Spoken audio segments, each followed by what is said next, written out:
안녕하십니까? 만나서 반갑습니다. 소중한 나, 무한 행복, 소나무 시간입니다. 석가모니 부처님 당시에 있었던 일입니다. 석가모니 부처님 당시에 어느 마을에 그 두 명의 소년이 있었습니다. 이 두 소년은 서로가 이제 어렸을 때부터 동네 친구였습니다. 근데 이 두 명의 소년 중에서 한 명은 독실한 불교 신자의 아들이었고, 또 다른 한 명은 이교도, 다른 종교를 믿고 있는 이교도 집안의 아들이었습니다. 그래서 불교 신자인 집안의 아들과 이교도 집안의 아들 둘이서 이제 뭐 종교와 상관없이 마을에서 서로 친하게 지내는 그런 친구 사이였다고 합니다. 근데 어느 날 둘이 이제 구슬치기 놀이를 하고 있었다고 합니다. 구슬치기, 이렇게 구슬치기 있죠? 2600여 년 전 부처님 당시에도 구슬치기 놀이가 있었나 봅니다. 물론 지금처럼 매끌매끌한 그런 구슬은 아니겠죠. 어쨌거나 구슬치기 놀이를 하고 있었는데, 구슬치기 놀이를 할 때마다 요 어린 두 애들이, 불교 신자인 아들은, 소년은 구슬을 칠 때마다 마음속으로 거룩한 부처님의 공덕을 떠올리면서, 그러면서 나무 붓다사 하면서 구슬을 딱 던졌다고 합니다. 나무 붓다사, 거룩한 부처님께 귀의합니다. 부처님께 귀의하겠습니다 라는 뜻입니다. 부처님께 귀의합니다. 부처님께 귀의하겠습니다 라고 외치면서 나무 붓다사 하면서 구슬을 딱 이렇게 던졌고, 그 이교도 집안의 아들인 그 이교도 소년은 또 자기가 모시고 있는 그런 스승님을 마음속에 떠올리면서 우리 스승님께 귀의하겠습니다. 우리 스승님께 돌아가 의지하겠습니다. 우리 스승님께 귀의하겠습니다 하면서 구슬을 딱 던졌다고 합니다. 그런데 부처님 빽이 더 강했는지 나무 붓다사, 거룩한 부처님께 귀의하겠습니다 라고 하면서 구슬을 던진 불교 집안의 아들이 번번이 구슬치기에서 이제 승리를 거두게 되는 겁니다. 그러니까 요 이교도 집안의 아들이 자기가 자꾸 구슬치기에서 지니까 요 친구인 불교 집안의 요 소년이 구슬칠 때 어떻게 치나 하고 유심히 관찰을 했다고 합니다. 근데 다른 것은 자기하고 별 차이가 없고, 다만 저 불교 집안의 이제 아들인 저 불교를 믿는 소년은 구슬을 딱 하고 던질 때마다 나무 붓다사, 부처님께 귀의합니다 라고 이제 외치면서 구슬을 딱 던질 때마다 딱거리면서 이제 구슬을 이제 아주 그냥 명확하게 적중을 시키는 것을 유심하게 이제 관찰하고 알아차리게 됩니다. 그래서 이 이교도 집안의 아들이, 저 녀석이, 저 친구가 구슬치기에서 계속 승리하는 이유가, 이기는 이유가 저 주문을 외우기 때문에, 나무 붓다사 부처님께 귀의합니다 라는 주문을 외우기 때문에 구슬치기에서 저렇게 저놈이 이기는 것이구나. 그럼 나도 이제부터 따라해야 되겠다라는 마음을 일으키게 됩니다. 그래서 이제 얼떨결에 구슬치기에서 이기고 싶다라는 마음으로 다른 종교를 믿고 있었던 집안의 그 소년이 이제 친구 따라서 구슬을 칠 때마다, 구슬놀이를 할 때마다 그 친구도 나무 붓다사, 부처님께 귀의합니다 라고 외치면서 이제 구슬치기 놀이를 하게 됩니다. 그런데 희한하게 나무 붓다사, 부처님께 귀의합니다 하면서 이제 구슬을 딱 치니까 부처님 빽이 좋은가 봐요. 구슬치기를 할 때마다 그 구슬치기에서 이제 자기도 점점 승리하게 됩니다. 그래서 그날 이후로 그 이교도 집안의 그 아들이, 그 소년이 이제 그날 이후로부터 나무 붓다사, 부처님께 귀의합니다, 부처님께 돌아가 의지하겠습니다 라는 나무 붓다사라는 그 말이 입에 딱 이렇게 습관이 들게 됩니다. 그러니까 다른 종교를 믿고 있는 집안에 다른 종교를 믿었던 그 아들이 이제 얼떨결에 부처님께 귀의하겠습니다라는 나무 붓다사라는 그런 삼귀의 중에 첫 번째 거룩한 부처님께 귀의하겠습니다라는 것을 이제 마음에 새기고 입에 습관이 들게 된 거죠. 자, 그래서 어느 날이었습니다. 그 이교도 집안의 아들이, 그 어린 소년이 이제 아버지를 따라서 이제 소가 끌고 다니는 수레에 이제 아버지를 따라서 수레에 타고 아버지하고 함께 이제 숲에 들어갔다고 합니다. 이제 아버지가 땔감을 모으기 위해서, 나무를 모으기 위해서 이제 그 귀여운 아들을 이제 수레에다가 이제 올려놓고 소를 타고서 수레를 끌고 이제 숲에 들어갔겠죠. 그래서 이제 나무를 수레에다가 잔뜩 모아둔 뒤에 이제 아버지가 이제 늦은 오후에 이제 소도 뭐 이제 먹을 것도 먹고 좀 이렇게 휴식 좀 취하라고 소를 이렇게 풀어줬답니다. 소를 묶어놓고 있는 소를 이렇게 풀어줬는데 소가 이제 여기저기 이제 쏘다니면서 이제 풀도 좀 뜯어먹고 여기저기 이렇게 경치도 구경하면서 이렇게 왔다 갔다 이제 좀 몸을 풀고 있었겠죠.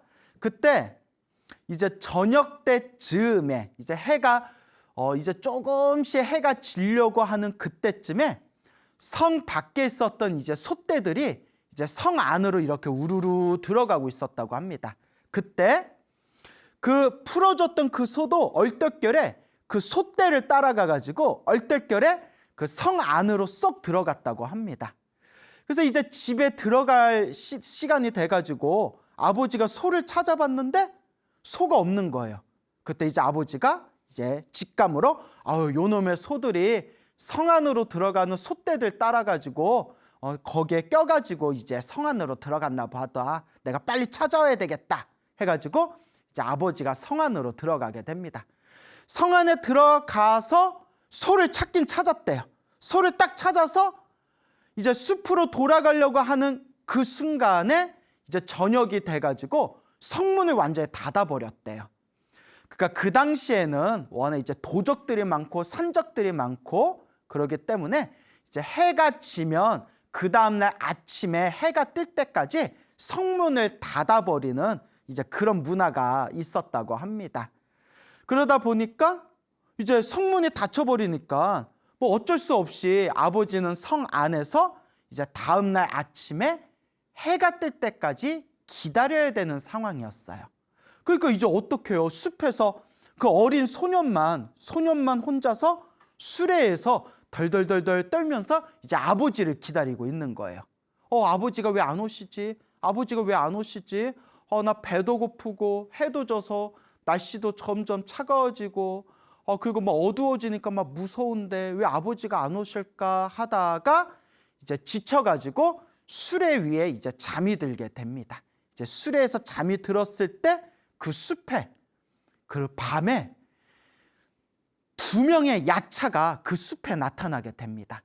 여러분 야차라는 말 들어보셨죠? 빨려어로는 아카라고 부르는데 야카. 이 야차가 뭐냐면 그런 힘이 세고 하늘을 날아다니고 힘이 세고 사람을 잡아먹는 그런 요괴를 야차라고 부릅니다. 요괴. 그래서 이제 사람을 잡아먹고 하늘을 날아다니고 큰 힘을 갖춘 요괴입니다. 요괴. 요괴인 이 야차. 이 야차 이 두 명이 나타나가지고 두 마리의 야차가 나타나서 숲을 이렇게 돌아다니다가 그때 수레 위에서 자고 있는 그 소년을 발견하게 됩니다. 소년이 딱 발견했는데 여러분 야차 중에서도 착한 야차가 있고 나쁜 악한 야차가 있답니다. 그래서 우리 그 불교 경전에도 야차들 중에서도 부처님 법에 귀의해서 이제 착한 마음으로 선업을 닦는 그런 야차들이 있습니다.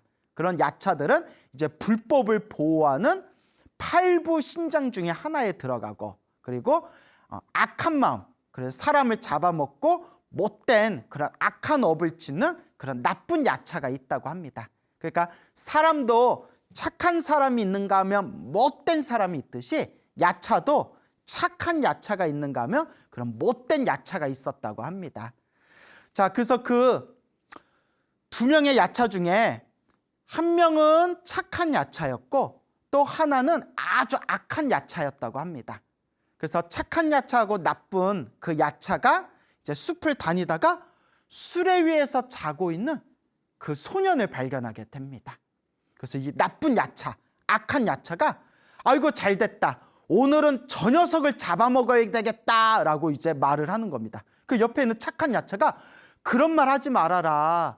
너 왜 그렇게 못되게 사니? 저 소년을 그냥 내버려둬라. 그렇게 나쁜 짓을 하지 말아라 하고 이제 착한 야차가 이제 옆에서 말렸답니다. 근데 이제 못된 놈들은 뭐 옆에서 착한 사람이 아무리 그러지 말아라 해도 말을 안 듣지 않습니까? 그래서 착한 야차가 그러지 말아라, 저 어린 소년을 건드리지 말아라 라고 말렸지만 악한 야차가 그러면 너는 먹지 말아라, 나는 저 녀석을 오늘 먹어야 되겠다 하면서 자고 있는 소년의 그 수레에 가가지고 소년의 발목을 딱 붙들고 이렇게 끌어당겼다고 합니다. 이제 끌고 가서 잡아먹으려고. 와, 이 정도면 완전 공포영화네요. 공포영화.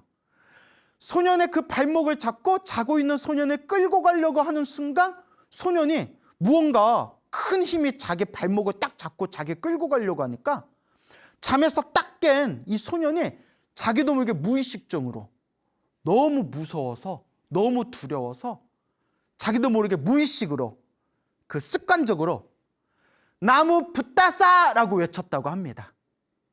여러분들도 아미타불 연불이나 관세음보살 연불이나 지장보살 연불 많이 하신 분들, 연불하고 연불해서 그게 습관이 되고 무의식에 연불하는 그런 습관이 이렇게 깊게 이렇게 습관이 되신 분들은 그 꿈을 꿀 때, 꿈에서 그 악몽을 꿀 때, 어쩌다가 막 귀신 나오는 꿈을 꿀 때 꿈속에서 자기도 모르게 관세음보살, 지장보살, 아미타불 이렇게 외칠 때 있지 않습니까? 기도해 보신 분들은 다 알 거예요. 그래서 기도를 열심히 하셔서 그 기도가 습관이 되신 분들, 그게 이제 마음의 습이 되신 분들은 이제 꿈에서 그런 악한 귀신을 만날 때 혹은 꿈에서 악몽을 꾸게 될 때 자기도 모르게 습관적으로 관세음보살, 지장보살 이렇게 연불을 외치게 되지 않습니까? 그러니까 이 소년도 무언가 자고 있는 자기를 발목을 잡고 막 끌고 가려는 힘이 딱 느껴지니까 자기도 모르게 습관적으로 나무 붙다사라고 외쳤대요. 부처님께 귀의합니다 하고 부처님께 귀의합니다, 나무 붙다사 하고 외치는 순간 이 두 명의 야차들이 깜짝 놀라면서 덜덜덜덜 떨면서 우리가 해서는 안 될 짓을 저지를 뻔했다. 해서는 안 될 짓을 저지를 뻔했다. 우리는 큰 업을 질 뻔했다고 막 두려움에 떠는 거예요. 이게 왜냐면 야차들도, 그러니까 악귀들도 악한 귀신들도 사람을 알아보는 거예요. 그래서 부처님께 귀의한 불, 법, 승, 거룩한 부처님, 거룩한 가르침, 거룩한 쌍가에 귀의한 이 삼귀의를 한 그거 부처님의 불제자들은 악한 귀신들도 건드릴 수가 없대요. 경전에 봐도 그런 내용들이 나오거든요. 그 악한 귀신들이 나무 붙다사 부처님께 귀의하겠습니다 라는 그 소리를 딱 듣는 순간 이 아이는 불자였구나, 불교 신자였구나, 우리가 이 아이를 잡아먹으면, 내가 이 아이를 잡아먹었으면 엄청난 악업을 질 뻔했구나 하면서 두려움에 덜덜 떨게 됩니다. 근데 꼭 불교 신자가 아니더라도 사람 잡아먹으면 그것 자체가 뭐 악업을 짓는 거 아닐까요? 그러니까 사람을 잡아먹으면 악업을 짓는 거지만 사람 중에서도 불제자를 해치면, 불자를 해치게 되면 더 큰 악업을 짓게 된다. 뭐 이런 의미가 담겨져 있겠죠. 그러면서 그 착한 야차가 깜짝 놀라면서 그 아이를 딱 보호합니다. 너 이 아이 건들지 마. 이 아이는 부처님 제자, 불자잖아. 이 아이는 절대 건드리지 말아라 하면서 착한 야차가 이제 그 아이를 보호해 줍니다. 그러니까 요 악한 야차, 나쁜 야차도 그 아이를 잡아먹으려고 했던 자신의 그 모습에 부끄러움을 느꼈는지 이제 왕궁으로 휙 날아갑니다. 왕궁으로 늦은 밤에 이제 사람들이 다 자고 있는 왕궁에 휙 날아가 가지고 왕이 아끼는 황금 접시에다가 맛있는 요리를 담아 가지고 다시 숲으로 날아와서 이제 아이에게 먹이게 됩니다. 그래서 그 두 명의 야차들이 이제 요괴니까 최면수를 쓸 수 있겠죠. 그 소년에게 최면수를 써가지고 두 명의 야차들이 이제 자기들이 부모님처럼 보이게 합니다. 아빠, 엄마처럼 보이게 최면수를 짠 하고 이제 최면을 걸어서 아이가 놀라지 않게 옆에서 음식을 먹이고 아이를 옆에서 이렇게 보호를 해줬다고 합니다. 그래서 아이를 다시 수레에 잘 재우고 난 뒤에 이제 아침에 해가 뜰 때쯤에 이제 야차가 그 왕이 먹는 그 왕궁에서 가져온 황금 접시에다가 이렇게 이제 간단하게 오늘 있었던 그 일, 야차가 그 아이와 함께 그 벌어졌던 그 이야기를 간단하게 이제 접시에다가 글씨를 새겨 넣은 뒤에 이제 해가 뜨는 것을 확인하면서 이 두 명의 야차가 호련히 사라졌다고 합니다. 이제 그 소년의 곁을 떠나서 이제 자기들 이제 처소로 돌아갔겠죠. 그리고 아침에 해가 뜨고 이제 성문이 열리면서 이제 아버지가 소를 끌고 부랴부랴 옵니다. 아버지도 얼마나 놀랐겠어요. 우리 아들이 잘 있나? 우리 아들이 잘 있나? 혹시 짐승들이나 요괴들한테 해를 입지는 않았을까? 그 아버지 마음이 얼마나 그 급한 마음이 들면서 이제 아들이 있는 숲으로 찾아왔겠어요. 근데 그 시각에 이미 왕궁은 완전히 이제 한바탕 뒤집어지게 됩니다. 왜냐? 이제 아침 요리를 해야 되는데 왕에게 음식을 담아서 올려야 할 황금 접시가 사라져버린 거예요. 야, 이거 도둑놈이 들어왔다. 도둑놈이 들어왔다. 어떤 강큰 도둑놈이 우리 왕이 아끼고 아끼는 이 황금 접시를 가져갔단 말인가 해가지고 이제 병사들을 풀어서 성 안을 샅샅이 뒤집니다. 그러다가 결국 성 밖에까지 이제 수색을 하게 되었는데 그때 수레에서 잠자고 있는 소년이 이상해 보여서 병사들이 가까이 가봤더니 수레 위에 그 황금 접시가 있는 거예요. 깜짝 놀라서 이 소년이 황금 접시를 훔쳤는가? 그래가지고 그 소년을 데리고 왕이 있는 왕궁에까지 데려옵니다. 그래서 이제 왕이 가만히 보니까 아니 저 어린 놈이 황금 접시를 훔쳤을 리는 없고 그 도대체 어떤 놈이 이 황금 접시를 훔쳐가지고 저 소년이 잠자고 있는 수레 위에 올렸는가 라고 왕이 이제 의심을 일으킵니다. 그러면서 황금 접시를 딱 받아보니까 황금 접시에 이제 글씨가 새겨져 있는 거예요. 바로 야차들이 있었던 그 왜 황금 접시를 가져가게 되었는지 그 이야기를 적어놓은 그 황금 접시의 그 글씨의 이야기를 딱 보고 왕이 이제 의심이 풀리게 됩니다. 아, 이런 일이 있었구나. 근데 우리가 참 믿기가 힘들잖아요. 야차라는 요괴가 이 소년을 보호하기 위해서 왕이 아끼는 황금 접시에다가 음식을 담아가지고 소년에게 주었다. 그래서 너무나 믿기기가 힘든 이야기지 않습니까? 그래서 그 소년을 데리고 부처님이 계신 사원으로 갑니다.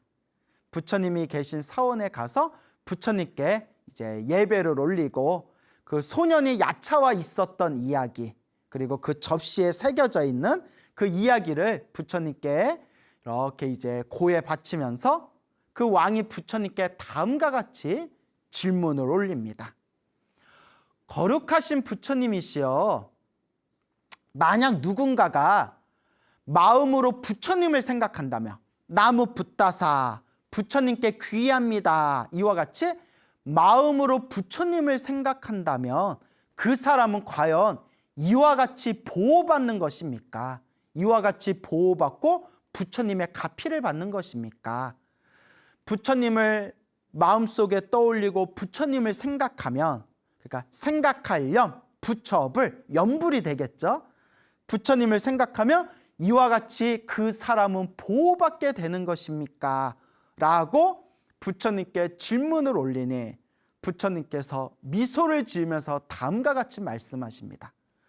그 누군가가 만약에 부처님을 생각한다면 그 사람은 마땅히 보호받으리라. 단 부처님만 생각한다고 보호받는 것이 아니라 6가지.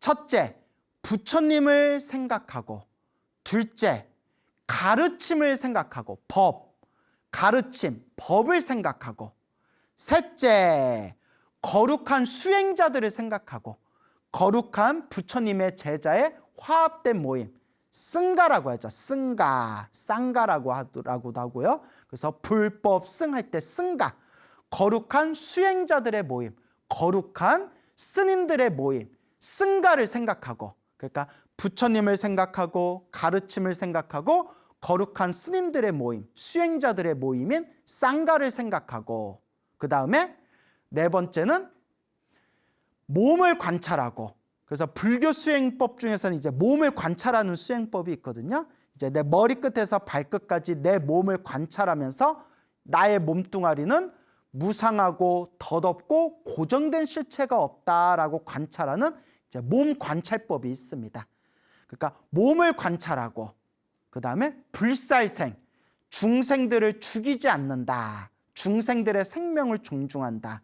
그러니까 자비의 마음입니다. 확장하면 자비의 마음. 불살생, 살생하지 않는다. 자비의 마음을 일으키고, 마지막으로 마음을 닦는 것에 대해서 깊이 생각한다면 이 6가지 힘에 의해서 부처님을 생각하는 힘, 가르침을 생각하는 힘, 거룩한 수행자들을 생각하는 힘, 그리고 몸을 관찰하는 힘, 그 다음에 불살생, 모든 중생들을 향한 자비심의 힘, 그 다음에 마지막 6번째가 마음을 닦는 그 힘, 이 6가지를 생각한다면 어떤 것을 생각하든 결국 그 중생은 보호받게 될 것입니다 라고 부처님께서 설법하십니다. 이 사건을 계기로 해서 그 이교도, 다른 종교를 믿고 있었던 그 소년의 부모님이 이제 모두 불자가 되었다고 합니다. 부처님께 귀하는 불자가 되었고, 그 나무 붓다사라고 외쳐가지고 그 야차들에게 이제 보호를 받았던 그 소년도 훗날 머리를 깎고 출가해가지고 결국은 번뇌와 욕망이 사라진 거룩한 성자, 아라한이 되었다고 합니다.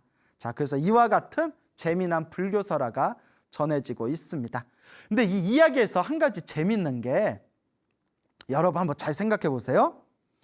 우리가 불교 공부하는 사람들이 흔히 기복신앙을 좀 무시하지 않습니까? 기복신앙. 부처님의 복을 받기 위해서, 복을 받고 잘 먹고 잘 살기 위해서 절에 다니는 것은 아주 어리석은 불자들이다 라고 우리가 이렇게 그 머리에 먹물 좀 들은 사람들은 그런 기복신앙을 좀 이렇게 무시하는 경향들이 있지 않습니까? 근데 가만히 이렇게 생각해 보면 이 기복신앙이 그 시작은 개인적인 욕망이나 욕심에서 시작되었지만 결국은 이 기복신앙이라는 이 씨앗이 결국은 깨달음으로 이어질 수 있는 하나의 과정이 될 수 있구나라는 것을 우리가 이 이야기에서 발견할 수가 있습니다. 왜냐? 이 이교도, 다른 종교를 믿고 있었던 집안의 이 소년이 굿을 따먹게 할 때, 굿을치게 할 때 자기가 이기고 싶어서, 승리하고 싶어서 그냥 뭐 부처님에 대한 공경심, 부처님에 대한 믿음, 깨달음에 대한 열정, 뭐 구도, 도를 구하고자 하는 어떤 구도심, 이런 거와 전혀 상관없이 굿을치게 한번 이겨보겠다고 나무 붓다사, 부처님께 귀의합니다라는 정말 세속적이고 욕심이 가득한 마음으로 나무 붓다사라고 외쳤지 않습니까? 그러니까 순수하게 철저하게 복을 얻고 싶다는 기복신앙이거든요. 뭐 불교가 뭔지도 모르고, 부처님 가르침이 뭔지도 모르고, 부처님 법이 뭔지도 모르고, 그냥 굿을 한번 따먹겠다라는 마음으로 나무 붓다사라고 외쳤는데, 그럼에도 불구하고 그냥 나무 붓다사 부처님께 귀의합니다라는 그 단어 하나만으로도 그런 악한 요괴들에게 보호를 받을 수 있었고, 더 나아가서 그냥 순수하게 구슬 따먹고 싶다라는, 순수하게 구슬치기에서 이기고 싶다, 승리하고 싶다라는 그런 정말 2차원적인 그런 단순 무식하기 짝이 없는 그런 기복의 마음으로 부처님께 귀의합니다라고 외쳤지만, 그 기복의 마음이 결국은 그것이 씨앗이 되어서 모든 번뇌와 욕망이 사라지는 아라한이 될 수 있는 인연을 맺게 되었다. 그렇기 때문에 우리가 기복신앙을 무시하고 우습게 여기지만 사람마다 다 그릇이 다르고 등급이 다르다. 그렇기 때문에 설령 지금은 아직 깨달음의 깊은 경지를 이해하지를 못하고 그냥 나 잘 먹고 잘 살게 해주세요라는 기복신앙의 마음으로 절에 다닌다 하더라도, 그런 마음으로 절에 다닐지라도 그것이 인연이 되어서 비록 기복으로 시작했지만 그 사람도 언젠가는 미래 세상에 깨달음을 얻을 수 있는 씨앗을 심게 된 것이다 라는 우리가 폭넓은 견해를 가져야 됩니다. 그래서 여러분, 우리 중생들이 다들 오로지 깨달음을 위해서 공부하고 깨달음을 위해서 수행할 수 있다면 얼마나 좋겠습니까? 하지만 사람의 등급, 사람의 그 마음의 그릇은 저마다 천차만별입니다. 그렇기 때문에 법화경에서도 대승경전의 왕이라고 불리우는 묘법연화경, 줄여서 법화경에서도 분명히 말씀하시지 않습니까? 그냥 장난으로 연불하고 그냥 장난으로 부처님의 모습을 그림 그린 것만으로도 그 사람은 깨달음을 얻을 수 있는, 성불할 수 있는 그런 씨앗, 그 인연을 심게 되었다. 그래서 저도 예전에는 이 기복신앙을 되게 싫어했지만, 저도 이렇게 많은 사람들을 만나보고 제 나름대로 견문이 넓어지다 보니까 기복신앙이라도 좋다. 일단 절에 와서 부처님께 절 한번 올리고 부처님께 기도 한번 올리고 부처님께 공양 한번 올리는 거, 그냥 그거 하나만으로도 우리는 성불할 수 있는 이미 씨앗을 심어 놓았다라는 그런 확신이, 부처님의 대승경전을 보면서 그 확신이 제가 이렇게 뿌리를 내리게 되었습니다. 그래서 기복신앙이라고 해서 우습게 보지 말아라. 그 기복신앙 때문에 결국은 깨달음을 얻을 수 있는 인연을 심게 된다라는 것을 이 소년의 이야기를 통해서 또 우리가 새롭게 재해석할 수가 있겠습니다. 자, 이와 같이 거룩한 부처님께 귀의하고 거룩한 부처님을 향해서 내가 이와 같은 믿음의 마음을 일으키는 것 자체만으로도 우리는 이와 같이 그런 삿된 존재들에게서 보호받을 수가 있다라는 그런 부처님의 가르침이 되겠습니다. 옛날 옛적 중국 불교에서 있었던 일이라고 합니다. 옛날 옛적 그 외국에, 그러니까 뭐 한 인도 정도 되겠죠. 외국에서 어느 사찰에 젊은 비구 스님이 있었다고 합니다. 젊은 비구 스님이 있었는데 항상 이렇게 법화경을 독송했다고 합니다. 법화경. 그래서 법화경을 이렇게 이제 독송했는데 어느 날 이렇게 천천히 이제 숲을 산책하고 있다가 엄청나게 예쁜 여자를 마주쳤대요. 엄청나게 예쁜 여자를 마주쳤는데 여자가 막 다짜고짜 유혹을 하는 거예요. 그래서 막 유혹을 하는데 아이고, 이 젊은 비구스님이 눈이 획가닥 돌아버려가지고 그 예쁘게 생긴 젊은 여자한테 유혹에 넘어가고 맙니다. 그래서 이제 그 책에서 서로 정을 통하였다라고 이제 나옵니다. 정을 통하였다. 정을 통한 게 뭘까요? 뭐 대충 뭐 거시기 뭐 이렇게, 예. 그래서 이렇게 정을 통하였다. 그러니까 스님이 계율을 깨트린 거예요. 계율을 깨트리고 이렇게 정을 통했는데 스님이 그 예쁜 여자와 숲에서 정을 통하고 난 뒤에 정신이 희미해져가지고 비몽사몽이 돼버린 거예요. 무슨 약을 먹은 것처럼 비몽사몽이 돼버린 거예요. 쓰러져서 정신을 잃어버린 거예요. 그러면서 그 예쁘게 생긴 여자가 뿅 하고 몸이 변신하는데 알고 봤더니 사람을 잡아먹는 악한 귀신, 나찰이었어요. 나찰귀. 사람을 잡아먹는 그런 여자 악귀를 나찰이라고 부릅니다. 나찰귀였다는 거예요. 요 나찰귀가, 요 악귀가 이제 예쁜 여자로 변신해가지고 이제 스님을 유혹해서 이제 스님을 잡아먹으려고 했던 거예요. 그래서 자기가 살고 있는 이제 동굴에 그 스님을 데려가서 이제 잡아먹으려고 요 쓰러져 있는, 정신이 미혹돼가지고 비몽사몽에 빠진 요 비구스님을 등에다 업고 하늘을 휘잉 하고 이제 허공을 날아가지고 이제 이 나찰귀가 자기가 살고 있는 이제 집으로 가는 거예요. 동굴로. 그래서 허공을 휙 하고 날아가니까, 뭐 귀신들은 하늘을 날아다니잖아요. 악귀들은. 무슨 뭐 옛날 영화 중에 천녀유혼도 아니고 뭐 하여튼 이런 불교설화가 있어요. 휙 하고 이제 날아가는데 스님이 이제 허공에서 비몽사몽에 이제 조금 의식이 드는 거예요. 그래서 이제 분위기가 심상치가 않잖아요. 그래서 야단났다 싶어가지고 마음속으로 법화경을 독송했대요. 마음속으로 법화경을 이렇게 법화경을 계속 암송하니까, 법화경을 외우니까 요 나찰귀신이 점점 몸에서 힘이 투투투투투투 이렇게 힘이 막 떨어지면서 힘이 쭉 빠지면서 몸이 점점 무거워지면서 밑으로 지상으로 떨어져 버렸대요.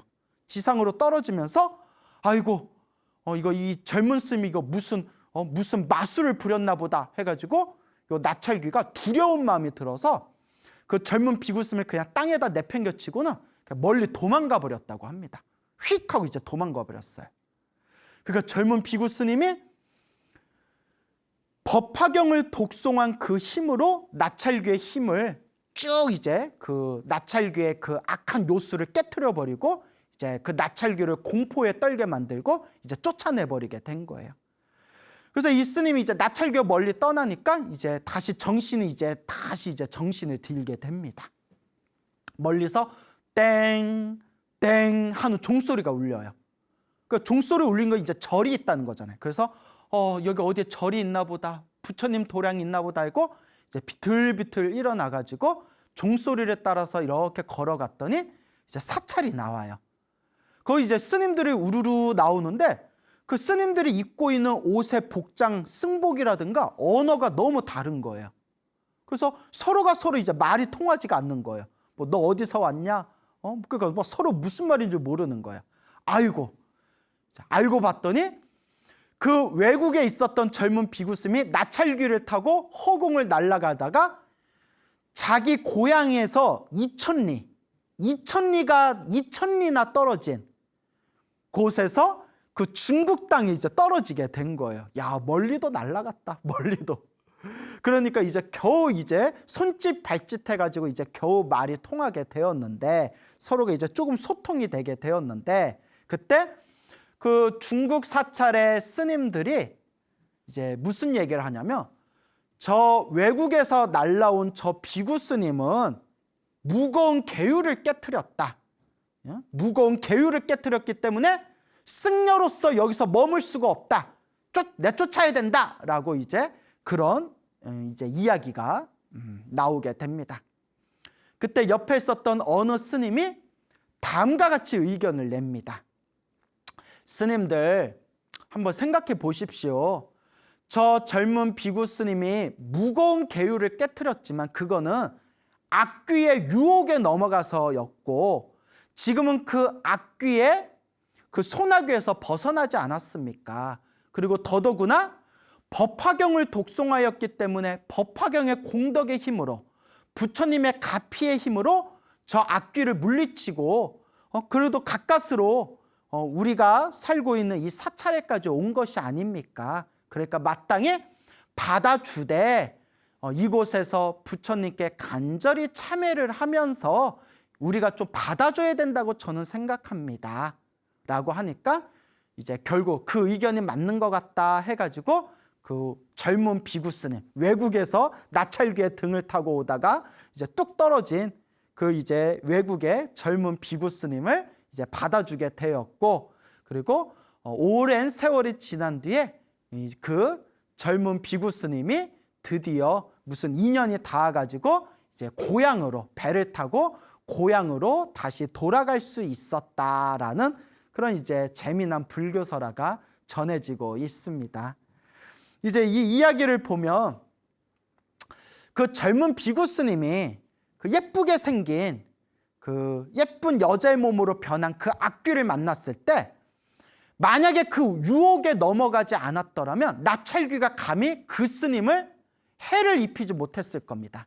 왜냐하면 부처님의 제자고 또한 계율을 수지하고 있는, 깨끗한 계율을 지키고 있는 그런 부처님의 가피를 받고 있는 비구스님이기 때문에 그 악한 귀신, 요 악귀가 그 비구스님을 절대 해코지를 할 수 없었을 텐데, 그 비구스님의 순간 마음이 미혹돼서 그 악한 귀신의 유혹에 넘어가 정을 통하는 바람에, 정을 통해 가지고 그 깨끗한 계율이 무너지는 바람에 부처님의 도움을 받지 못하고 부처님의 은은한 가피가 깨져버리면서 이제 나찰귀에 소나귀에 붙들려서 잡아먹히게 되는 그런 상황이 펼쳐지게 된 겁니다.